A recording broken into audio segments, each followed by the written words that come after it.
কারায় আমার বাস কাটিবে, কে কাটিবে কবর।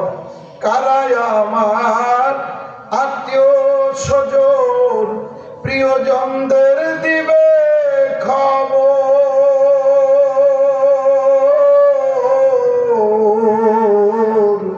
কোন জমিনের মাটি আমার হবে গো কবর।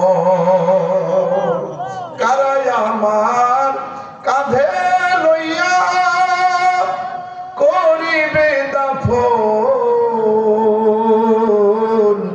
কোন জমিনের মাটি আমার হবে গো আপন। কারাই আমার লাশের পাশে পড়িবে কুরআন। কোন জমিনের মাটি আমার হবে গোরস্থান। আল্লাহকে তিনটা ডাক দেন নরম কণ্ঠে, মন থেকে নরম